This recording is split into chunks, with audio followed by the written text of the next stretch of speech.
Cabinet की meeting कई अहम फैसले ले गए ने। पंजाबियों के लिए खुशखबरी जी है पंजाब सरकार के वलों दी गई है। जिहड़े बिल ने पानी के बिल जिन्ने भी बकाए खड़े ने हुण वो सब खत्म करन जा रही है पंजाब सरकार। नवी पंजाब सरकार यानी कि मुख्यमंत्री चरणजीत सिंह चन्नी की अगवाई दे विच कैबिनेट मीटिंग हुई है। उस कैबिनेट मीटिंग दे विच कई अहम फैसले ले गए ने। पानी के बिल नूं लैके दर्जा 4 मुलाजमां नूं लैके कई अहम फैसले होए ने। जिस सब तो पहला फैसला लिया गया पानी के बिलों नूं लैके, जिस साफ तौर पर कह दिता गया कि शहरों और पिंडों के विच पानी के बिलों का जो बकाया खड़ा है 1168 करोड़ का जिहड़ा बकाया खड़ा है कुल, उस तो सरकार माफ कर रही है। सरकार खुद ही वो जिहड़ा बकाया वो भर देगी। वो बकाया जिहड़ा हुण पिंडां ते शहरां नूं नहीं भरना पवेगा। इस तो इलावा जिहड़ा ट्यूबवैलों का बिल है वो पंजाब सरकार खुद भरन जा रही है। जिन्ने भी सरकारी जिन्ने भी वाटर वर्क्स के शहरों के विच उन्हां सब दा जिन्ना बिल होएगा वो पंजाब सरकार दे वल्लों खुद भरिया जाएगा। इस तो इलावा 50 रुपए रेट जिहड़ा है पानी के बिल लई तय कर दिता गया है। पिंडां अते शहरां दे विच हुण जिहड़ा पानी के बिल का रेट है वो 50 रुपए तय कर दिता गया है।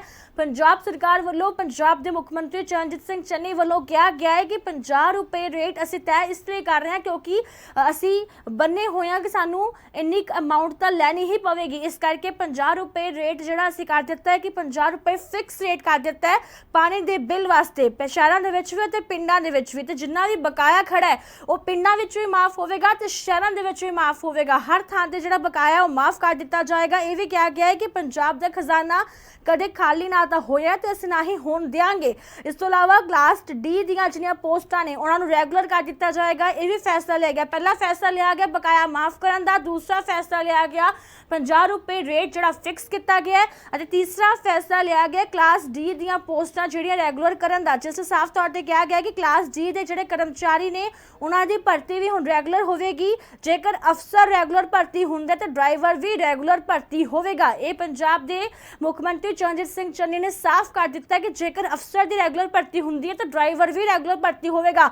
दर्जा 4 के जिन्ने भी मुलाजम ने उन्हां सब की भर्ती जिहड़ी रैगूलर कर दी गई है।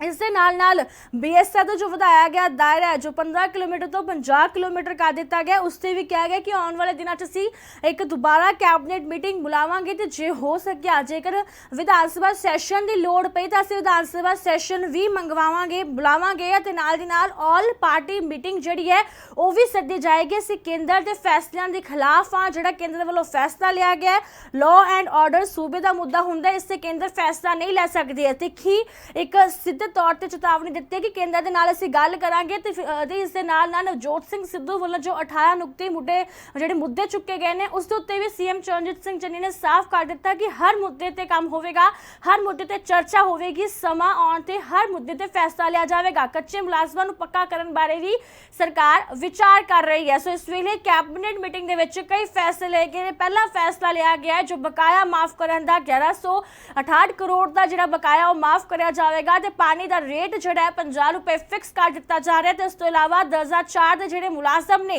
उन्हां दी भी रैगूलर भर्ती होवेगी। साफ तौर पर कहा मुख्यमंत्री ने कि जेकर अफसर रैगूलर भर्ती होणगे तो ड्राइवर भी रैगूलर भर्ती होवेगा। उन्हां वास्ते भी पंजाब सरकार सोच रही है। सो इस तो इलावा होर किहड़े-किहड़े फैसले लए गए ने डिटेल दे विच की कुछ किया गया पंजाब सरकार दे वल्लों पंजाब कैबिनेट दी इस मीटिंग दे विच वो भी सुनदे हां।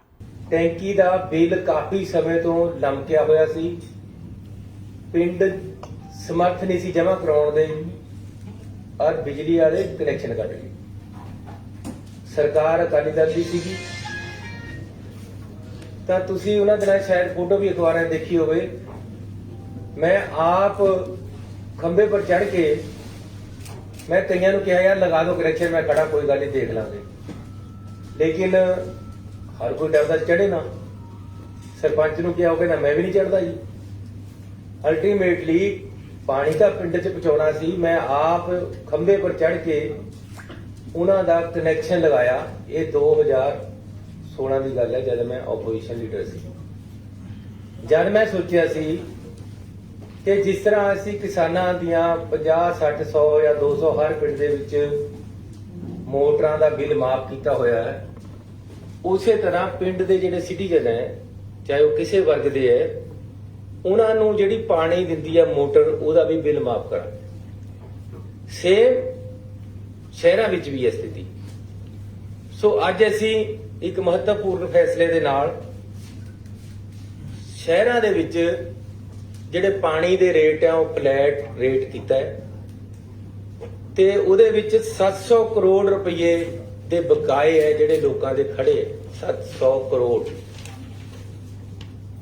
ਸਮਰਥ ਨਾ ਹੋਣ ਕਰਕੇ ਦੇ ਨਹੀਂ ਰਹੇ ਲੋਕ, ਇਸ ਕਰਕੇ ਅਸੀਂ ਉਹ 700 ਕਰੋੜ ਰੁਪਏ ਪਰ ਅੱਜ ਲੀਕ ਮਾਰ ਰਹੇ ਹਾਂ। ਪੁਰਾਣੇ ਪਾਣੀ ਦੇ ਬਕਾਏ ਸਾਰੇ ਸ਼ਹਿਰਾਂ ਦੇ ਮਾਫ ਕਰ ਰਹੇ ਹਾਂ। ਤੇ ਜਿਹੜਾ ਪਾਣੀ ਦੀ ਟੈਂਕੀ ਪਰ ਟਿਊਬਵੈੱਲ ਲੱਗਿਆ ਹੋਇਆ, ਮੇਰੇ ਖਰੜ ਸ਼ਹਿਰ ਦੇ ਵਿੱਚ ਮੈਂ ਰਹਿੰਦਾ 45 ਟਿਊਬਵੈੱਲ ਹੈ, ਉਹਨਾਂ ਦੇ ਸਾਰਿਆਂ ਦੇ ਬਿੱਲ ਅੱਗੇ ਤੋਂ ਪੰਜਾਬ ਸਰਕਾਰ ਭਰੇ ਕਰੇਗੀ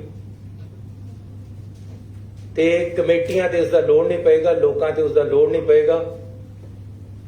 ਹੁਣ ਰੇਟ ਹੈ ਜਿਹੜਾ 125 ਤੱਕ ਗਜ ਦੇ ਪਲਾਟ ਤੱਕ ਮਾਪ ਹੈ, ਉਹ ਉਸੇ ਤਰ੍ਹਾਂ ਮਾਪ ਰਹੇਗਾ। ਲੇਕਿਨ ਉਸ ਤੋਂ ਉੱਪਰ ਦੇ ਜਿਹੜੇ ਹੈ ਉਹ ਪਹਿਲਾਂ ਵੱਖ-ਵੱਖ ਰੇਟ ਹੈ, 105 ਰੁਪਏ ਹੈ, ਫਿਰ 150 ਹੈ, ਫਿਰ 250 ਹੈ, ਫਿਰ 300 ਹੈ, ਪਲਾਟ ਦੇ ਸਾਈਜ਼ ਦੇ ਨਾਲ ਵੱਧਦੇ ਹੈ। ਉਹਨਾਂ ਸਾਰਿਆਂ ਨੂੰ ਫਲੈਟ ਕਰਕੇ 105 ਰੁਪਏ ਜਿਹੜਾ ਮਿਨੀਮਮ ਰੇਟ ਹੈ ਉਹਨੂੰ ਵੀ ਅਸੀਂ ਅੱਧ ਤੋਂ ਘੱਟ ਲੈ ਆਏ ਹਾਂ। 50 ਰੁਪਏ ਅਸੀਂ ਰੇਟ ਫਿਕਸ ਕਰਤਾ ਪੂਰੇ ਪੰਜਾਬ ਦੇ ਵਿੱਚ, ਸਿਰਫ 50 ਰੁਪਏ ਦੇਣਗੇ। ਇਹ ਵੀ ਸਾਡੀ ਕੇਂਦਰ ਸਰਕਾਰ ਦੇ ਨਾਲ ਪੰਜਾਬ ਸਰਕਾਰ ਨੇ ਪਹਿਲਾਂ ਇੱਕ ਕਮਿਟਮੈਂਟ ਕਰੀ ਵੀ ਹੈ ਕਿ ਜਿਹੜੇ ਸਰਕਾਰ ਦੀਆਂ ਕੇਂਦਰ ਦੀਆਂ ਗਰੰਟਾਂ ਆਉਂਦੀਆਂ ਉਹ ਕਹਿੰਦੇ ਜੀ ਤੁਹਾਨੂੰ ਯੂਜ਼ਰ ਚਾਰजेस ਲੈਣੇ ਪੈਣਗੇ, ਉਸ ਤਹਿਤ ਸਾਨੂੰ 50 ਰੁਪਏ ਮਿਨੀਮਮ ਲੈਣੇ ਪੈਣੇ। ਇਸ ਕਰਕੇ ਅਸੀਂ 50 ਰੁਪਏ ਮਿਨੀਮਮ ਰੇਟ ਜਿਹੜਾ ਉਹ ਪਿੰਡਾਂ ਅਤੇ ਸ਼ਹਿਰਾਂ ਵਾਸਤੇ ਫਿਕਸ ਕਰ ਰਹੇ ਹਾਂ। ਇਸੇ ਤਰ੍ਹਾਂ ਇਹ ਇੱਕ ਬਹੁਤ ਬੜੀ ਰਾਹਤ ਸ਼ਹਿਰਾਂ ਦੇ ਹਰ ਵਰਗ ਦੇ ਹਰ ਪਰਿਵਾਰ ਨੂੰ ਅਸੀਂ ਦੇ ਰਹੇ ਹਾਂ, ਜਿਹੜੀ ਕਿ 700 ਕਰੋੜ ਰੁਪਏ ਅਸੀਂ ਉਹਨਾਂ ਦਾ ਪਾਣੀ ਦਾ ਬਕਾਇਆ ਮਾਫ ਕਰ ਰਹੇ ਹਾਂ। ਤੇ ਨਾਲ ਇਸ ਦੇ ਮੈਂ ਤੁਹਾਨੂੰ ਦੱਸਣਾ ਚਾਹੁੰਦਾ ਕਿ ਪਿੰਡਾਂ ਦੇ ਵਿੱਚ ਪਾਣੀ ਦੀਆਂ ਟੈਂਕੀਆਂ ਦੇ ਬਿੱਲ ਜਿਹੜੇ ਕਿ ਪੰਚਾਇਤਾਂ ਤੇ ਖੜੇ ਹੈ, ਮੇਰੇ ਇਲਾਕੇ ਦਾ ਪਿੰਡ ਹੈ ਘੜੂਆ, 1 ਕਰੋੜ ਰੁਪਇਆ ਉਹਨਾਂ ਦਾ ਪਾਣੀ ਦਾ ਬਕਾਇਆ ਬਿੱਲ ਖੜਾ ਹੈ, ਬਿਜਲੀ ਦਾ, ਟਿਊਬਵੈੱਲ ਦਾ, ਉਹਨਾਂ ਦੇ ਟਿਊਬਵੈੱਲਾਂ ਦਾ 10-15 ਸਾਲ ਤੇ ਜਮਾ ਨਹੀਂ ਹੋ ਰਿਹਾ। ਸਰਪੰਚ ਮੇਰੇ ਪਾਸ 30 ਦਿਨ ਆ ਜਾਂਦਾ ਹੈ ਕਿ ਜੀ ਸਾਡਾ ਕਨੈਕਸ਼ਨ ਕੱਟਣ ਆ ਗਏ। ਸੋ ਇਹ ਜਿਹੜਾ ਸਰਪੰਚਾਂ ਦੇ ਉੱਪਰ ਪੰਚਾਇਤਾਂ ਦੇ ਉੱਪਰ ਤਲਵਾਰ ਲਮਕਦੀ ਰਹਿੰਦੀ, ਇਹਨੂੰ ਬਿਲਕੁਲ ਖਤਮ ਕਰ ਰਹੇ ਹਾਂ। ਸਾਡੀ ਕੈਬਨਿਟ ਨੇ ਫੈਸਲਾ ਕਰ ਲਿਆ, ਐਮ ਸਾਹਿਬ ਨੇ ਮਨਜ਼ੂਰੀ ਦੇ ਦਿੱਤੀ ਹੈ ਤੇ ਅਸੀਂ 1168 ਕਰੋੜ ਰੁਪਏ ਦੇ ਬਿਜਲੀ ਦੇ ਬਕਾਏ ਬਿੱਲ ਮਾਫ ਕਰ ਰਹੇ ਹਾਂ ਪੰਚਾਇਤਾਂ ਦੇ, ਪਿੰਡਾਂ ਦੇ ਲੋਕਾਂ ਨੂੰ ਰਾਹਤ ਦੇਣ ਵਾਸਤੇ। ਇਹਦੇ ਨਾਲ ਹੀ ਪਿਛਲੇ ਬਿੱਲ ਤੱਕ ਦਾ ਜਿੰਨਾ ਬਕਾਇਆ ਹੈ ਪਿੰਡਾਂ ਦੇ ਲੋਕਾਂ ਦਾ, ਜਿਸ ਤਰ੍ਹਾਂ ਸ਼ਹਿਰਾਂ ਦੇ ਲੋਕਾਂ ਦਾ ਮਾਫ ਕੀਤਾ ਹੈ, ਚਾਹੇ ਉਹ ਕਿਸੇ ਵਰਗ ਦੇ ਹੈ। ਮੈਂ ਕਲੀਅਰ ਕਰ ਦਵਾਂ, ਆਮ ਤੌਰ ਤੇ ਫਿਰ ਕਹਿ ਦਿੰਦੇ ਜੀ ਇਹ ਤਾਂ ਫਲਾਣੇ ਦੇ ਕੀਤੇ, ਇਹ ਤਾਂ ਉਹਦੇ ਕੀਤੇ, ਏਦਾਂ ਨਹੀਂ ਹੈ। ਜਿਹੜਾ ਬੰਦਾ ਪਿੰਡ 'ਚ ਵਸ ਰਿਹਾ, ਜਿਹੜਾ ਬੰਦਾ ਸ਼ਹਿਰ 'ਚ ਵਸ ਰਿਹਾ, ਉਹਨਾਂ ਦੇ ਪੁਰਾਣੇ ਬਿਜਲੀ ਦੇ ਬਿੱਲਾਂ ਦੇ ਬਕਾਏ ਆ ਜਿਹੜੇ, ਉਹਨਾਂ ਪਰ ਅੱਜ ਅਸੀਂ ਲਾਈਨ ਮਾਰਤੀ ਹੈ ਕੈਬਨਿਟ ਨੇ, ਉਹਨਾਂ ਤੋਂ ਅੱਗੇ ਤੋਂ ਨਹੀਂ ਵਸੂਲੇ ਜਾਣਗੇ। ਅੱਗੇ ਤੋਂ ਪਹਿਲਾਂ 166 ਰੁਪਏ ਬਿਜਲੀ ਪਾਣੀ ਦਾ ਬਿੱਲ ਆਉਂਦਾ ਹੈ ਹਰ ਪਿੰਡ ਦੇ ਹਰ ਬਸਿੰਦੇ ਨੂੰ, ਹੁਣ ਅਸੀਂ ਉਹਦਾ ਫਲੈਟ ਰੇਟ ਕਰਤਾ ਹੈ, ਕਿਉਂਕਿ ਬਿਜਲੀ ਦਾ ਜਿਹੜਾ ਬਿੱਲ ਹੈ ਅੱਗੇ ਨੂੰ, ਮੋਟਰ ਜਿਹੜੀ ਚੱਲਦੀ ਹੈ ਉਹਦਾ ਬਿੱਲ ਸਰਕਾਰ ਨੇ ਦੇਣਾ, ਅੱਗੇ ਤੋਂ ਅਸੀਂ ਭਰਾਂਗੇ ਬਿਜਲੀ ਬੋਰਡ ਨੂੰ। ਬਿਜਲੀ ਬੋਰਡ ਨੂੰ ਤਾਂ ਪੈਸੇ ਦੇਣੇ ਪੈਣੇ, ਪੰਜਾਬ ਸਰਕਾਰ ਦੇਗੀ। ਤੇ ਲੋਕਾਂ ਦਾ 166 ਤੋਂ ਘੱਟ ਕੇ ਸਿਰਫ ਉਹਨਾਂ ਦਾ ਅਸੀਂ ਖਰਚਾ ਕੈਲਕੂਲੇਟ ਕੀਤਾ ਹੈ ਕਿ ਪਿੰਡ ਦੇ ਵਿੱਚ ਇੱਕ ਬੰਦਾ ਮੋਟਰ ਚਲਾਉਂਦਾ ਹੈ, ਕਦੇ ਮੋਟਰ ਖਰਾਬ ਹੋ ਜਾਂਦੀ, ਠੀਕ ਕਰਨੀ ਪੈਂਦੀ ਹੈ, ਕੋਈ ਲੀਕੇਜ ਹੋ ਜਾਂਦੀ ਛੋਟੀ ਮੋਟੀ, 50 ਰੁਪਏ, ਕਿਉਂਕਿ ਇਹ ਕੇਂਦਰ ਸਰਕਾਰ ਦਾ ਇੱਕ ਕਾਨੂੰਨ ਦੇ ਵਿੱਚ ਅਸੀਂ ਬੱਝੇ ਹੋਏ, ਸਾਨੂੰ ਲਾਉਣੇ ਪੈਂਦੇ ਆ। ਇਸ ਕਰਕੇ 50 ਰੁਪਏ ਫਲੈਟ ਰੇਟ ਅਸੀਂ ਲੋਕਾਂ ਵਾਸਤੇ ਕਰਕੇ ਦੇ ਰਹੇ ਹਾਂ। 50 ਰੁਪਏ 'ਚ ਇਹ ਉਹਨਾਂ ਨੂੰ ਪਾਣੀ ਮਿਲੇਗਾ। 70% ਦੀ ਰਿਬੇਟ ਹੈ ਅਸੀਂ ਉਹਨਾਂ ਨੂੰ ਦੇਤੀ ਹੈ। ਅੱਗੇ ਤੋਂ ਪੰਚਾਇਤ ਨੇ ਪੈਸੇ ਨਹੀਂ ਜਮਾ ਕਰਾਉਣੇ, ਬਿਜਲੀ ਦੇ ਸਰਕਾਰ ਉਹਨਾਂ ਨੂੰ ਦੇਗੀ। ਇਹ ਦੋ ਵੱਡੀਆਂ ਰਾਹਤਾਂ। ਮੈਂ ਧੰਨਵਾਦੀ ਹਾਂ ਆਪਣੀ ਕੈਬਨਿਟ ਦਾ, ਅਫਸਰ ਸਾਹਿਬਾਨ ਦਾ, ਬੜੀ ਸੂਝ-ਬੂਝ ਦੇ ਨਾਲ, ਔਰ ਖਾਸ ਤੌਰ ਤੇ ਫਾਈਨਾਂਸ ਡਿਪਾਰਟਮੈਂਟ ਦਾ, ਜਿਹੜਾ ਕਈ ਸਾਡੇ ਵਿਰੋਧੀ ਕਹੀ ਜਾਂਦੇ ਖਜ਼ਾਨਾ ਖਾਲੀ ਹੈ ਜੀ, ਇਹ ਹੈ ਜੀ, ਉਹ ਹੈ ਜੀ। ਪੰਜਾਬ ਦਾ ਖਜ਼ਾਨਾ ਕਦੇ ਖਾਲੀ ਨਹੀਂ ਹੁੰਦਾ, ਨਾ ਅਸੀਂ ਖਾਲੀ ਹੋਣ ਦੇਣਾ, ਭਰਿਆ ਰਹੇਗਾ। ਔਰ ਅਸੀਂ ਪੰਜਾਬ ਦੇ ਲੋਕਾਂ ਨੂੰ ਸਹੀ ਪ੍ਰਸ਼ਾਸਨ ਹਰ ਸਹੀ ਸਹੂਲਤਾਂ ਜਿਹੜੀਆਂ ਉਹਨਾਂ ਦੀਆਂ ਬਣਦੀਆਂ ਸਹੀ ਰੇਟਾਂ ਤੇ ਬਿਜਲੀ ਔਰ ਪਾਣੀ ਸੀਵਰੇਜ ਦੇਣ ਲਈ ਵਚਨਬੱਧ ਹੈ। ਸਹੀ ਔਰ ਪੜ੍ਹਾਈ ਹੈ ਜਿਹੜੀ ਉਹ ਵਧੀਆ ਕੁਆਲਿਟੀ ਐਜੂਕੇਸ਼ਨ ਦੇਣ ਲਈ ਵਚਨਬੱਧ ਹੈ ਔਰ ਅਸੀਂ ਦੇਵਾਂਗੇ। ਇਸ ਲਈ ਇੱਕ ਫੈਸਲਾ, ਇਹ ਦੋ ਫੈਸਲੇ ਮੈਂ ਤੁਹਾਨੂੰ ਦੱਸੇ ਆ ਜਿਹੜੇ ਵੱਡੇ ਅੱਜ ਪੰਜਾਬ ਸਰਕਾਰ ਵੱਲੋਂ ਲਿੱਤੇ ਗਏ ਹੈ। ਇੱਕ ਹੋਰ ਫੈਸਲਾ ਹੈ ਜਿਹੜਾ ਅੱਜ ਅਸੀਂ ਵੱਡਾ ਲਿਆ ਹੈ ਕਿ ਪਿਛਲੀਆਂ ਸਰਕਾਰਾਂ ਨੇ ਫੈਸਲਾ ਕਰਤਾ ਸੀ ਕਿ ਜਿਹੜੇ ਆਈਏਐਸ ਹੈ ਇਹ ਤਾਂ ਹੋਣਗੇ ਰੈਗੂਲਰ ਭਰਤੀ, A ਕਲਾਸ B ਕਲਾਸ ਹੋਣਗੇ ਰੈਗੂਲਰ ਭਰਤੀ, C ਕਲਾਸ ਰੈਗੂਲਰ, ਲੇਕਿਨ ਜਿਹੜਾ D ਕਲਾਸ ਹੈ ਜਿਹਦੇ ਵਿੱਚ ਚਪੜਾਸੀ, ਜਿਹਦੇ ਵਿੱਚ ਡਰਾਈਵਰ, ਜਿਹਦੇ ਵਿੱਚ ਬੇਲਦਾਰ, ਜਿਹਦੇ ਚ ਟੈਕਨੀਸ਼ੀਅਨ, ਜ਼ਿਆਦਾ ਗਿਣਤੀ ਜਿਹੜੇ ਬੰਦੇ ਨੇ +2 ਕੀਤੀ ਹੈ, BA ਤੱਕ ਇਹ ਰੁਕ ਗਿਆ, ਜਾਂ ਗਰੀਬ ਪਰਿਵਾਰਾਂ ਦੇ ਬੰਦੇ, ਮਿਡਲ ਕਲਾਸ ਦੇ ਬੰਦੇ ਜਿਨ੍ਹਾਂ ਨੂੰ ਨੌਕਰੀ ਨਹੀਂ ਮਿਲ ਰਹੀ, ਉਹਨਾਂ ਨੇ ਤਾਂ ਇਹੀ ਕੁਝ ਲੱਗਣਾ ਹੁੰਦਾ। ਉਹਨਾਂ ਦੀਆਂ ਜਿਹੜੀ ਭਰਤੀ ਹੈ ਉਹ ਆਊਟਸੋਰਸ ਕਰ ਦਿੱਤੀ ਸੀ। ਅਸੀਂ ਉਸ ਡਿਸੀਜਨ ਨੂੰ ਸਰਕਾਰ ਦੇ ਨੂੰ ਬਦਲ ਰਹੇ ਹਾਂ। ਹੁਣ ਕੀ ਕਰਤਾ ਸੀ ਕਿ ਜੇ ਚਪੜਾਸੀ ਰਿਟਾਇਰ ਹੋ ਗਿਆ ਤਾਂ ਪੋਸਟ ਵੀ ਨਾਲੇ ਖਤਮ ਹੋ ਜਾਣੀ, ਅੱਗੇ ਇਹਨੂੰ ਭਰਤੀ ਹੋ ਨਹੀਂ ਕਰਨਾ। ਜੇ ਕਰਨਾ ਹੈ ਤਾਂ ਆਊਟਸੋਰਸ ਕਰਨਾ ਹੈ। ਆਊਟਸੋਰਸ ਕਿੰਨਾ 5000 7000 ਜਾਂ 10000, ਇਹਦੇ ਚ ਕਿਤੇ ਗੁਜ਼ਾਰਾ ਹੁੰਦਾ? ਜਿਸ ਤੋਂ ਕੰਮ ਲੈਣਾ ਹੈ ਉਹਦਾ ਪਰਿਵਾਰ ਵੀ ਪੜਨਾ ਚਾਹੀਦਾ। ਇਹ ਸਰਕਾਰ ਦੀ ਜ਼ਿੰਮੇਵਾਰੀ ਹੈ ਕਿ ਜਿਸ ਤੋਂ ਕੰਮ ਲੈਣਾ ਹੈ ਸਰਕਾਰ ਨੇ, ਜਾਂ ਜਿਹੜਾ ਕਿਤੇ ਕੋਈ ਕੰਮ ਕਿਸੇ ਦੇ ਘਰ ਕਰ ਰਿਹਾ ਜਾਂ ਕਿਸੇ ਦੀ ਦੁਕਾਨ ਤੇ ਕਰ ਰਿਹਾ, ਕਿਸੇ ਦੇ ਇੰਡਸਟਰੀ ਦੇ ਵਿੱਚ ਕਰ ਰਿਹਾ, ਉਹਨੂੰ ਗੁਜ਼ਾਰੇ ਜੋਗੇ ਪੈਸੇ ਮਿਲਣ, ਇਹ ਸਰਕਾਰ ਦੀ ਜ਼ਿੰਮੇਵਾਰੀ ਹੈ। ਅਸੀਂ ਇਨਸ਼ੋਰ ਕਰਨਾ ਹੈ। ਲੇਕਿਨ ਜੇ ਅਸੀਂ ਆਪ ਇਸ ਤਰ੍ਹਾਂ ਕਰਾਂਗੇ ਕਿ ਆਊਟਸੋਰਸ ਦੇ ਬੰਦੇ ਰੱਖਾਂਗੇ, ਸਾਰੀ ਉਮਰ ਉਹਨਾਂ ਦੇ ਤਲਵਾਰ ਲਟਕਦੀ ਰਹਿੰਦੀ ਜਦ ਤੱਕ ਨੌਕਰੀ ਕਰਦੇ ਰਹਿੰਦੇ ਕਿ ਅੱਜ ਕੱਟ ਤੇ ਕੱਲ ਕੱਟ ਤੇ ਜਦ ਮਰਜ਼ੀ ਕੱਢ ਦੋ। ਇਹ ਸਿਸਟਮ ਨੂੰ ਅਸੀਂ ਖਤਮ ਕਰ ਰਹੇ ਹਾਂ। ਅਸੀਂ ਫੈਸਲਾ ਕਰ ਲਿਆ ਕਿ ਕਲਾਸ ਡੀ ਦੀਆਂ ਪੋਸਟਾਂ ਵੀ ਰੈਗੂਲਰ ਭਰਤੀ ਹੋਣਗੀਆਂ ਤੇ ਅਸੀਂ ਹੁਣੇ ਇਹਨਾਂ ਨੂੰ ਭਰਤੀ ਸ਼ੁਰੂ ਕਰਾਂਗੇ। ਇਹਨਾਂ ਦੀ ਜਿੰਨੀਆਂ ਪੋਸਟਾਂ ਖਾਲੀ ਹੈ ਉਹ ਭਰਾਂਗੇ। ਗਰੀਬ ਆਦਮੀ ਨੂੰ ਵੀ, ਮਿਡਲ ਕਲਾਸ ਦੇ ਆਦਮੀ ਨੂੰ ਵੀ ਉਨਾ ਹੀ ਹੱਕ ਹੈ। ਡੀ ਕਲਾਸ ਦੇ ਅਫਸਰ ਜਾਂ ਕਰਮਚਾਰੀ ਨੂੰ ਵੀ ਉਨਾ ਹੀ ਹੱਕ ਹੈ ਜਿੰਨਾ ਆਈਏਐਸ ਅਫਸਰ ਨੂੰ ਹੈ, ਜਿੰਨਾ ਅਫਸਰਾਂ ਨੂੰ ਹੈ। ਕਿ ਜੇ ਅਫਸਰ ਰੈਗੂਲਰ ਭਰਤੀ ਹੁੰਦਾ ਤਾਂ ਡਰਾਈਵਰ ਵੀ ਰੈਗੂਲਰ ਭਰਤੀ ਹੋਣਾ ਚਾਹੀਦਾ। ਇਹ ਅਸੀਂ ਫੈਸਲਾ ਕੀਤਾ। ਇਸ ਦੇ ਨਾਲ ਹੀ ਮੈਂ ਤੁਹਾਨੂੰ ਬੇਨਤੀ ਕਰਨਾ ਚਾਹੁੰਦਾ ਕਿ ਕੈਬਨਿਟ ਨੇ ਅੱਜ ਬੜਾ ਸੀਰੀਅਸ ਵਿਊ ਲਿਆ ਹੈ। ਜਿਹੜਾ BSF ਤੇ CRP ਕੇਂਦਰ ਸਰਕਾਰ ਨੇ, ਤੁਹਾਨੂੰ ਪਤਾ ਹੈ ਕਿ ਉਹਦਾ ਦਾਇਰਾ 50 ਕਿਲੋਮੀਟਰ ਕਰ ਦਿੱਤਾ ਹੈ। ਕੈਬਨਿਟ ਕੁਝ ਦਿਨਾਂ ਦੇ ਵਿੱਚ ਦੁਬਾਰੇ ਇਸ ਤੇ ਸਪੈਸ਼ਲ ਅਸੀਂ ਕੈਬਨਿਟ ਮੀਟਿੰਗ ਬੁਲਾ ਰਹੇ। ਅਸੀਂ ਇਸ ਗੱਲ ਤੋਂ ਬਿਲਕੁਲ ਖਿਲਾਫ ਹੈ ਕਿ ਇਸ ਤਰ੍ਹਾਂ ਦੇ ਫੈਸਲੇ ਪੰਜਾਬ ਸਰਕਾਰ, ਰਾਜ ਦੀ ਸਰਕਾਰ, ਜਿਹੜੀ ਰਾਜ ਵਿੱਚ ਇਹ ਲਾਗੂ ਕੀਤੇ ਜਾ ਰਹੇ, ਉਹਨਾਂ ਤੋਂ ਪੁੱਛੇ ਬਿਨਾਂ ਨਹੀਂ ਲਏ ਜਾਣੇ ਚਾਹੀਦੇ। ਵਿਦਆਊਟ ਕੰਸਲਟੇਸ਼ਨ ਨਹੀਂ ਰਹਿਣੇ ਚਾਹੀਦੇ। ਔਰ ਜਿਹੜਾ ਲਾਅ ਐਂਡ ਆਰਡਰ ਹੈ ਉਹ ਸਟੇਟ ਸਬਜੈਕਟ ਹੈ। ਅਸੀਂ ਸક્ષਮ ਹੈ, ਪੰਜਾਬ ਸਰਕਾਰ ਸક્ષਮ ਹੈ। ਜੇ ਪੰਜਾਬ ਸਰਕਾਰ ਦੀ, ਪੰਜਾਬ ਦੀ ਪੁਲਿਸ ਅੱਤਵਾਦ ਖਤਮ ਕਰ ਸਕਦੀ ਹੈ ਤਾਂ ਇਹ ਸક્ષਮ ਹੈ ਕਿ ਕਿਸੇ ਵੀ ਘਟਨਾ ਨੂੰ ਹੋਣ ਤੋਂ ਰੋਕ ਸਕਦੀ ਹੈ। ਔਰ ਅਸੀਂ ਹਰ ਤਰ੍ਹਾਂ ਦੀ ਲੜਾਈ ਦੇਸ਼ ਵਾਸਤੇ, ਕੌਮ ਵਾਸਤੇ, ਆਪਣੇ ਸੂਬੇ ਦੀ ਤਰੱਕੀ ਵਾਸਤੇ, ਲਾਅ ਐਂਡ ਆਰਡਰ ਮੇਨਟੇਨ ਕਰਨ ਵਾਸਤੇ ਕਰਨੇ ਨੂੰ ਤਿਆਰ ਹੈ। ਔਰ ਅਸੀਂ ਸક્ષਮ ਹੈ।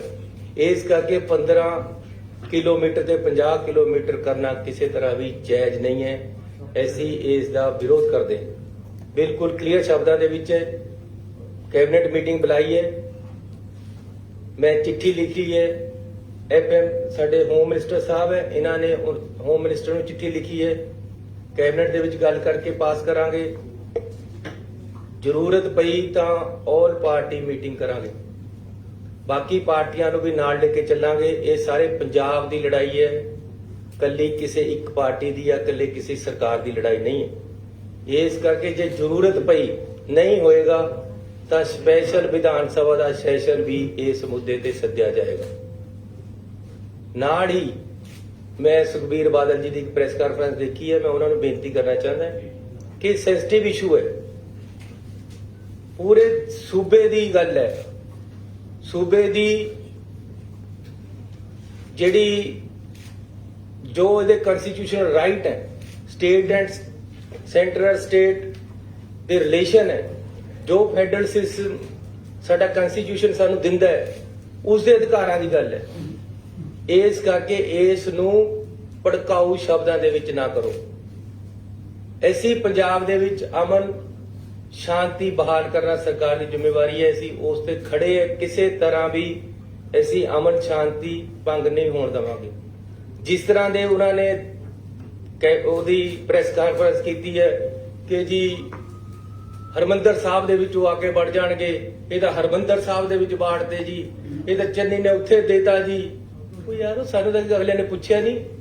ਇੱਕ ਆਰਡਰ ਕੱਢ ਕੇ ਅਖਬਾਰਾਂ 'ਚੋਂ ਪਤਾ ਲੱਗਿਆ ਕਿ ਇਹ ਆਰਡਰ ਨਿਕਲ ਗਿਆ। ਇਸ ਕਰਕੇ ਇਸ ਤਰ੍ਹਾਂ ਦੀ ਭੜਕਾਹਟ ਸੂਬੇ ਦੇ ਵਿੱਚ ਪਾਉਣ ਦੀ ਜ਼ਰੂਰਤ ਨਹੀਂ ਹੈ। ਸੁਖਬੀਰ ਬਾਦਲ ਜੀ, ਮੈਂ ਤੁਹਾਨੂੰ ਰਿਕੁਐਸਟ ਕਰਾਂਗਾ ਕਿ ਅਸੀਂ ਪਹਿਲਾਂ ਬਹੁਤ ਅੱਤਵਾਦ ਭੋਗ ਚੁੱਕੇ, ਬੜਾ ਨੁਕਸਾਨ ਕੀਤਾ ਹੈ। ਅਕਾਲੀ ਦਲ ਉਸ ਦਾ ਜ਼ਿੰਮੇਵਾਰ ਹੈ ਜਿਹੜਾ ਪੰਜਾਬ ਦੇ ਵਿੱਚ ਪਹਿਲਾਂ ਅੱਤਵਾਦ ਆਇਆ।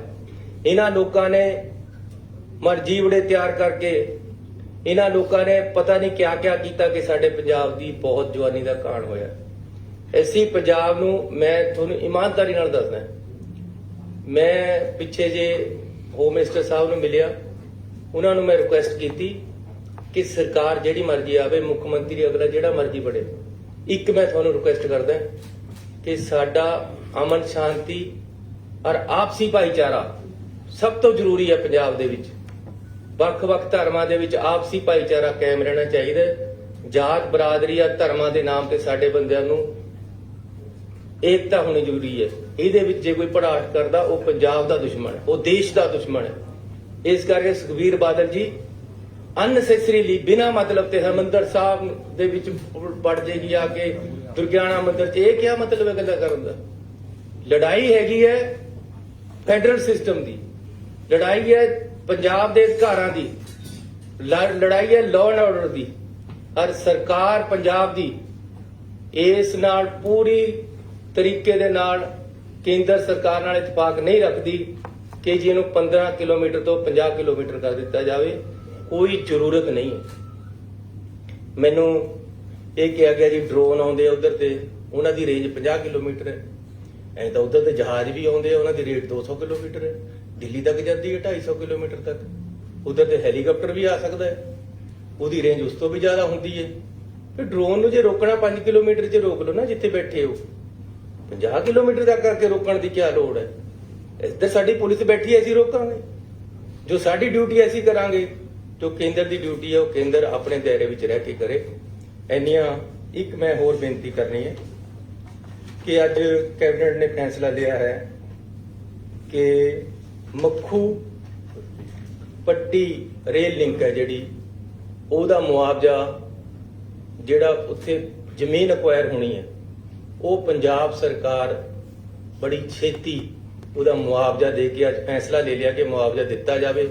ਮੁਆਵਜ਼ਾ ਦੇ ਕੇ ਜ਼ਮੀਨ ਅਸੀਂ ਬੜੀ ਛੇਤੀ ਉਹਨਾਂ ਨੂੰ, ਕੇਂਦਰ ਸਰਕਾਰ ਨੂੰ, ਰੇਲਵੇ ਨੂੰ ਆਪ ਖਰੀਦ ਕੇ ਦੇਵਾਂਗੇ, ਤਾਂ ਕਿ ਇਹ ਜਿਹੜਾ ਰੇਲ ਲਿੰਕ ਹੈ ਜਿਹਦੇ ਨਾਲ ਪੂਰਾ ਦੇਸ਼ ਨਾਲ ਅਸੀਂ ਜੁੜਨਾ, ਜਿਹਦੇ ਨਾਲ ਪੰਜਾਬ ਦੀ ਇਕਨੋਮੀ ਦੇ ਉੱਪਰ ਬਹੁਤ ਬੜਾ ਫਾਇਦੇਮੰਦ ਅਸਰ ਹੋਣਾ, ਇਹ ਵੀ ਅਸੀਂ ਅੱਜ ਫੈਸਲਾ ਕੀਤਾ ਕਿ ਤੁਰੰਤ ਅਸੀਂ ਦੇ ਦੀ। ਤੁਹਾਡਾ ਬਹੁਤ ਬਹੁਤ ਧੰਨਵਾਦ। ਸੀਐਮ ਸਾਹਿਬ ਇਹ ਕਿਹਾ ਜਾ ਰਿਹਾ ਹੈ ਕਿ ਕੈਪਟਨ ਅਮਰਿੰਦਰ ਸਿੰਘ ਕੇਂਦਰ ਤੋਂ ਫਾਈਲਾਂ ਦੇ ਆਏ ਨੇ ਜਿਹੜੀਆਂ ਕੋਈ ਮੰਤਰੀਆਂ ਦੇ ਖਿਲਾਫ ਜਾਂ ਸੀਐਮ ਦੇ ਖਿਲਾਫ, ਇਸ ਕਰਕੇ ਯਾਰ ਜੇ ਇਹਦੇ ਨਾਲ ਸੰਬੰਧਿਤ ਗੱਲ ਕਰੋ ਜਿਹੜੀਆਂ ਮੈਂ 4 ਗੱਲਾਂ ਕੀਤੀਆਂ। ਜਿਹੜਾ ਡੀ ਕਲਾਸ 4th ਕਲਾਸ ਨੂੰ ਕਿਹਾ ਤੁਸੀਂ ਵੀ ਹੁਣ ਰੈਗੂਲਰ ਭਰਤੀ ਕਰਾਂਗੇ, ਜਿਹੜੇ ਪਹਿਲਾਂ ਤੁਸੀਂ ਭਰਤੀ ਕੀਤੀ ਹੋਈ ਹੈ ਉਹ ਫਿਰ ਰੈਗੂਲਰ ਸਮਝੇ ਜਾਣਗੇ। ਜਿਹੜੇ ਕੱਚੇ ਕਰਮਚਾਰੀ ਨੇ ਜੀ, ਜਿਹੜੇ ਪਹਿਲਾਂ ਸੁਣੋ, ਐਸੇ ਹੀ ਕੱਚੇ ਕਰਮਚਾਰੀਆਂ ਦੀ ਪਾਲਿਸੀ ਲੈ ਕੇ ਆ ਰਹੇ, ਉਹਨਾਂ ਨੂੰ ਪੱਕੇ ਕਰਨ ਦੀ ਬੜੀ ਛੇਤੀ ਆ ਜਾਏਗੀ। ਸਾਡੇ ਵੱਲੋਂ ਦਿਨ ਰਾਤ ਮਿਹਨਤ ਔਰ ਕੋਸ਼ਿਸ਼ ਕੀਤੀ ਜਾ ਰਹੀ ਇੰਪਲਾਈਜ਼ ਨੂੰ ਜ਼ਿਆਦਾ ਤੋਂ ਜ਼ਿਆਦਾ ਅਕੋਮੋਡੇਟ ਕਰਨ ਦੀ। ਆਪਣੇ ਵਿੱਤ ਦੇ ਅਨੁਸਾਰ ਅਸੀਂ ਜੋ ਜ਼ਿਆਦਾ ਤੋਂ ਜ਼ਿਆਦਾ ਕਰ ਸਕਦੇ ਹੋ ਕਰਾਂਗੇ। ਸੀਐਮ ਜਿਹੜੇ 4th ਕਲਾਸ ਪਹਿਲਾਂ ਰੱਖੇ ਹੋਏ ਆਪਾਂ, ਉਹ ਸਿਸਟਮ ਲਿਆਵਾਂਗੇ ਜੀ, ਉਹਦੇ ਜਿਹੜੇ ਪੱਕੇ ਹੋ ਸਕਦੇ ਉਹਨਾਂ ਨੂੰ ਪੱਕੇ ਕਰਾਂਗੇ। ਅਸੀਂ ਇੱਕ ਆਪਣੀ ਧਾਰਨਾ ਬਣਾਤੀ ਹੈ ਕਿ ਜਿਹੜੀ ਇਹ ਪਿਛਲੀ ਸਰਕਾਰਾਂ ਦੇ ਵਿੱਚ ਹੋਇਆ ਕਿ ਜੀ ਤੁਸੀਂ ਕਲਾਸ ਡੀ ਨੂੰ ਹੀ ਪੱਕੇ ਭਰਤੀ ਨਹੀਂ ਕਰਨਾ, ਇਹ ਅਸੀਂ ਇਸ ਨੂੰ ਗਲਤ ਕਰਾਰ ਦੇ ਕੇ ਅੱਗੇ ਤੋਂ ਪੱਕੇ ਭਰਤੀ ਨਹੀਂ ਕਰਨੀ। ਸੀਐਮ ਸਾਹਿਬ ਦੀ ਤੋਂ ਇਲਾਵਾ ਹੋਰ ਵੀ ਕੱਚੇ ਮੁਲਾਜ਼ਮ ਨੇ ਜਿਹੜੇ ਸਿੱਖਿਆ ਨਹੀਂ, ਮੈਂ ਇਹ ਨਹੀਂ ਕਿਹਾ ਕਿ ਕਲਾਸ ਡੀ ਨੂੰ ਅਸੀਂ ਪੱਕਾ ਕਰ ਰਹੇ ਹਾਂ। ਬਾਕੀਆਂ ਬਾਰੇ ਚ ਅਸੀਂ ਇੱਕ ਐਕਟ ਲੈ ਕੇ ਆ ਰਹੇ ਹਾਂ, ਉਹਨਾਂ ਸਾਰਿਆਂ ਨੂੰ ਜਿੰਨਾ ਅਸੀਂ ਆਪਣੇ ਵਿੱਤ ਦੇ ਅਨੁਸਾਰ ਪੱਕਾ ਕਰ ਸਕਦੇ ਕਰਨ ਦਾ ਤੁਹਾਨੂੰ ਬੜੀ ਛੇਤੀ ਕਾਨੂੰਨ ਲੈ ਕੇ ਆਵਾਂਗੇ। ਜਿਸ ਤਰ੍ਹਾਂ ਕਿ ਪ੍ਰਾਈਵੇਟ ਬਿਲਡਰ ਆਪਣੇ ਮਨਮਰਜ਼ੀ ਦੇ ਹਿਸਾਬ ਨਾਲ ਰੇਟ ਵੱਧ, ਪਾਣੀ ਦਾ ਵੀ ਵੱਧ ਲੈਂਦੇ ਨੇ, ਬਿਜਲੀ ਦਾ ਵੀ ਵੱਧ ਲੈਂਦੇ ਨੇ, ਕਿ ਉਹਨਾਂ ਤੇ ਵੀ ਕੋਈ ਲਗਾਮ ਹੋਏਗੀ? ਫਿਲਹਾਲ ਅਸੀਂ ਆਪਣਾ ਜਿਹੜਾ ਸਰਕਾਰੀ ਰੇਟ ਹੈ ਉਹ ਫਿਕਸ ਕਰ ਦਿੱਤਾ ਹੈ। ਜ਼ਿਆਦਾਤਰ ਪਾਣੀ ਸਰਕਾਰੀ ਹੀ ਦਿੱਤਾ ਜਾਂਦਾ ਹੈ। ਜਿਹੜਾ ਪ੍ਰਾਈਵੇਟ ਵਾਲੇ ਹੈ ਉਹ ਆਪਸ ਦੇ ਵਿੱਚ ਸੁਸਾਇਟੀਆਂ ਬਣਾ ਕੇ ਚੱਲਦੇ ਆ, ਉਹ ਉਹਨਾਂ ਦੇ ਆਪਣੇ ਰੇਟ ਹੈ, ਉਹਨਾਂ ਬਾਰੇ ਚ ਇਹਦੇ ਬਾਰੇ ਐਸੀ ਕੋਈ ਹੋ ਨਹੀਂ। ਸੀਐਮ ਸਾਹਿਬ ਰਾਜਮੀਤ ਜੀ ਦੱਸੋ। ਸਰ ਟੋਟਲ ਤੁਹਾਡੀ ਫਾਈਨੈਂਸ਼ੀਅਲ ਲਾਇਬਿਲਿਟੀ ਕਿੰਨੀ ਬਣ ਜਾਏਗੀ ਜੇ ਪਿਛਲਾ ਬਕਾਇਆ ਤੇ ਅਗਲਾ ਫਲੈਟ ਰੇਟ ਕਰਨਾ, ਟੋਟਲ ਤੁਹਾਡਾ ਅਮਾਉਂਟ ਸਰਕਾਰ ਤੇ ਕਿੰਨਾ ਵੱਡਾ? ਦੇਖੋ ਵਿੱਤ ਮੰਤਰੀ ਜੀ ਬੈਠੇ ਹੈ, ਅਸੀਂ ਹਰ ਚੀਜ਼ ਨੂੰ ਨਾਪ ਤੋਲ ਕੇ ਕਰ ਰਹੇ ਹਾਂ। ਕਿਸ ਤਰੀਕੇ ਦੇ ਨਾਲ ਸਰਕਾਰ ਨੂੰ ਪਬਲਿਕ ਨੂੰ ਸਹੀ ਤਰੀਕੇ ਦੇ ਨਾਲ ਚਲਾਇਆ ਜਾ ਸਕਦਾ, ਕਿਸ ਤਰੀਕੇ ਦੇ ਨਾਲ ਪਬਲਿਕ ਨੂੰ ਸਹੀ ਰਾਹ ਦੇ ਦਿੱਤੀ ਜਾ ਸਕਦੀ ਹੈ। ਐਸੀ ਕੋਈ ਵੀ ਗੱਲ ਆਪਣੀ ਵਿੱਤ ਤੋਂ ਬਾਹਰ ਨਹੀਂ ਕਰਦੇ। ਬਹੁਤ ਸਕਰੂਟਨੀ ਕਰਕੇ, ਬਹੁਤ ਸਟੱਡੀ ਕਰਕੇ ਇਹ ਰਾਹਤਾਂ ਦਿੱਤੀਆਂ ਜਾ ਰਹੀਆਂ। ਇਹ ਬਣਦੀਆਂ ਸੀ, ਪਿਛਲੀ ਸਰਕਾਰ ਨੇ ਨਹੀਂ ਦਿੱਤੀਆਂ, ਕਿਸੇ ਨੇ ਪਿਛਲੀਆਂ ਸਰਕਾਰਾਂ ਨੇ। ਸੀਐਮ ਸਾਹਿਬ ਸਰ ਜੀ ਇਹ ਪੰਜਾਬ ਸਰਕਾਰ ਹੈ, ਪੈਸਾ ਸਾਡੇ ਕੋਲ ਹੈਗਾ, ਅਸੀਂ ਤਾਂ ਹੀ ਦਵਾਂਗੇ। ਸਰ ਫਿਗਰ ਕੋਈ CM ਫਿਗਰ ਰਫ ਫਿਗਰ ਮੈਂ ਤੁਹਾਨੂੰ ਗਣਾਤੀ ਹੈ ਜੀ ਦੋਨੋਂ ਚੀਜ਼ਾਂ। 1100 ਕਰੋੜ ਦਾ 1166 ਕਰੋੜ ਇੱਕ ਦੱਸਿਆ, ਤੁਹਾਨੂੰ 700 ਕਰੋੜ ਇੱਕ ਦੱਸਿਆ। ਸੀਐਮ ਸਾਹਿਬ ਇਸ ਬਾਰੇ ਬੋਲਿਆ ਪਿੱਛੇ ਤੁਸੀਂ ਸੀਐਸਐਫ ਪੰਜਾਬ ਦੀਆਂ 3 ਜੇਲ੍ਹਾਂ 'ਚ ਲਗਾਈ ਸੀ, ਤੁਸੀਂ ਇਹ ਕਹਿ ਕੇ ਲਗਵਾਈ ਸੀ ਤੁਸੀਂ ਸਰਕਾਰ ਨੇ, ਤੁਹਾਡੀ ਸਰਕਾਰ ਨੇ ਕਿ ਸਾਡੇ ਕੋਲ ਸਿਕਿਉਰਿਟੀ ਦੇ ਇੰਤਜ਼ਾਮ ਨਹੀਂ ਪ੍ਰੋਪਰ ਹੋ ਪਾ ਰਹੇ, ਤੁਸੀਂ ਖੁਦ ਸੀਐਸਐਫ ਮੰਗਾਈ ਸੀ। ਐਸੀ ਨਹੀਂ ਮੰਗਾਈ ਤੁਸੀਂ, ਜੇ ਕੋਈ ਮੇਰੇ ਤੋਂ ਪਹਿਲਾਂ ਕਿਸੇ ਨੇ ਮੰਗਾਈ ਹੈ ਉਸ ਦੀ ਮੈਂ ਕੋਈ ਜ਼ਿੰਮੇਵਾਰੀ ਨਹੀਂ ਚੱਕਣਾ ਚਾਹੁੰਦਾ, ਲੇਕਿਨ ਮੈਂ ਇੱਕ ਗੱਲ ਕਹਿਣਾ ਚਾਹੁੰਦਾ ਕਿ ਪੰਜਾਬ ਸਰਕਾਰ ਸક્ષਮ ਹੈ ਆਪਣਾ ਲਾਅ ਐਂਡ ਆਰਡਰ ਮੇਨਟੇਨ ਕਰਨ ਨੂੰ। ਪਹਿਲਾਂ ਵੀ ਪੰਜਾਬ ਸਰਕਾਰ ਨੇ ਕੀਤਾ, ਜੇ ਸਾਨੂੰ ਲੋੜ ਹੋਏਗੀ ਤਾਂ ਅਸੀਂ ਜ਼ਰੂਰ ਕੇਂਦਰ ਸਰਕਾਰ ਕੋਲ ਚਲਾਵਾਂਗੇ, ਜਦ ਸਾਨੂੰ ਲੋੜ ਹੋਏਗੀ ਜਲ ਭੇਜਣ। ਇਸ ਤਰ੍ਹਾਂ ਇਹ ਜਿਹੜਾ ਕਰਨਾ ਆਪਣੇ ਆਪ ਤੇ ਸੀਐਮ ਸਾਹਿਬ ਤੁਸੀਂ ਕਿਹਾ ਕਿ ਪੰਜਾਬ ਤੁਸੀਂ ਕਿਹਾ ਕਿ ਪੰਜਾਬ ਦਾ ਖਜ਼ਾਨਾ ਖਾਲੀ ਨਹੀਂ ਹੈ। ਇਹਨਾਂ ਨੂੰ ਗੱਲ ਕਰ ਲੈਣ। ਐਫਐਮ ਸਾਹਿਬ ਬੈਠੇ ਕਿ ਪੰਜਾਬ ਰੈਵਨਿਊ ਸਰਪਲਸ ਸਟੇਟ ਹੋ ਇਹ ਗਿਆ। ਇੱਕ ਮਿੰਟ ਇਹਨਾਂ ਨੂੰ ਗੱਲ ਕਰ ਲੈਣ। ਸਰ ਪਾਰਟੀ ਪ੍ਰਧਾਨ ਨਵਜੋਤ ਸਿੰਘ ਸਿੱਧੂ ਨੇ ਇੱਕ ਵਾਰ ਫੇਰ ਸਵਾਲ ਉਠਾਇਆ ਗਵਰਨਮੈਂਟ ਦੀ ਫੰਕਸ਼ਨਿੰਗ ਤੇ। ਉਹਨਾਂ ਨੇ ਚਿੱਠੀ ਲਿਖੀ ਹੈ ਸੋਨੀਆ ਗਾਂਧੀ ਜੀ ਨੂੰ ਕਿ 13 ਪੁਆਇੰਟ ਏਜੰਡਾ ਲਾਗੂ ਕੀਤਾ ਜਾਏ, ਉਹਨੂੰ ਕਿਵੇਂ ਵੇਖਦੇ ਹੋ? ਦੇਖੋ ਹੁਣ ਮੈਂ ਆਖਰੀ ਸਵਾਲ ਦਾ ਜਵਾਬ ਦੇ ਦੇਣਾ। 13 ਪੁਆਇੰਟ ਹੋਣ, 18 ਪੁਆਇੰਟ ਹੋਣ, 21 ਪੁਆਇੰਟ ਹੋ ਗਏ, 24 ਪੁਆਇੰਟ ਹੋਣ, ਜੋ ਏਜੰਡਾ ਹੈ ਐਸੀ ਉਹ ਇਨ ਬਿਨ ਲਾਗੂ ਕਰ ਰਹੇ हैं। ਕੋਈ ਵੀ ਪੁਆਇੰਟ ਬਾਹਰ ਨਹੀਂ ਰਹੇਗਾ। ਨਵਜੋਤ ਸਿੰਘ ਸਿੱਧੂ ਜੀ, ਜੇ ਤੁਹਾਨੂੰ ਲੱਗਦਾ ਹੈ ਕਿ ਕੋਈ ਸਾਡੇ 'ਚ ਫਰਕ ਹੈ, ਮੈਂ ਅਗਲੀ ਮੀਟਿੰਗ 'ਚ ਇੱਥੇ ਬਿਠਾ ਲਾਂਗਾ ਉਹਨਾਂ ਨੂੰ। ਏਕਤਾ ਦੇ ਨਾਲ ਸਾਰਾ ਕੁਝ ਚੱਲ ਰਿਹਾ ਹੈ ਹਰ ਸਿਸਟਮ ਦੇ ਵਿੱਚ। ਠੀਕ ਹੈ, ਉਹਨਾਂ ਨੇ ਇਸ਼ੂ ਉਠਾਏ ਹੈ, ਹਰ ਉਹ ਇਸ਼ੂਜ਼ ਨੂੰ ਪਾਰਟੀ ਪ੍ਰਧਾਨ ਦਾ ਰਾਈਟ ਹੈ ਕਿ ਉਹ ਉਠਾਵੇ ਤੇ ਪਾਰਟੀ ਦੀ ਆਈਡੀਓਲੋਜੀ ਨੂੰ ਅਸੀਂ ਇੰਪਲੀਮੈਂਟ ਕਰਨਾ ਹੈ। ਪਾਰਟੀ ਸੁਪਰੀਮ ਹੈ, ਫਿਰ ਮੈਂ ਖਜ਼ਾਨਾ ਖਾਲੀ ਹੈ। ਮੇਰੀ ਆਈਡੀਓਲੋਜੀ ਇਹ ਹੈ, ਸੁਣੋ, ਮੇਰੀ ਆਈਡੀਓਲੋਜੀ ਇਹ ਹੈ, ਉਹ ਕਹਿੰਦਾ ਕਰਜ਼ਾ ਸਾਡੇ ਲਈ ਕੋਈ ਗੱਲ ਨਹੀਂ। ਇੱਕ ਉਹਨਾਂ ਦੇ ਉੱਪਰ ਵੀ ਹਾਈ ਕਮਾਂਡ ਹੈ, ਉਹ ਆਪਣੀ ਹਾਈ ਕਮਾਂਡ ਨੂੰ ਦੱਸ ਰਹੇ, ਸਾਨੂੰ ਵੀ ਦੱਸ ਰਹੇ ਨਾਲ। ਅਸੀਂ ਰਲ ਕੇ ਸਾਰੇ ਮੁੱਦੇ ਹੱਲ ਹੋ ਜਾਣੇ ਹੈ। ਇਹ ਗੱਲ ਤੁਹਾਨੂੰ ਮੈਂ ਦੱਸ ਦੇਣਾ ਅੱਜ ਕਿ ਘਰ ਘਰ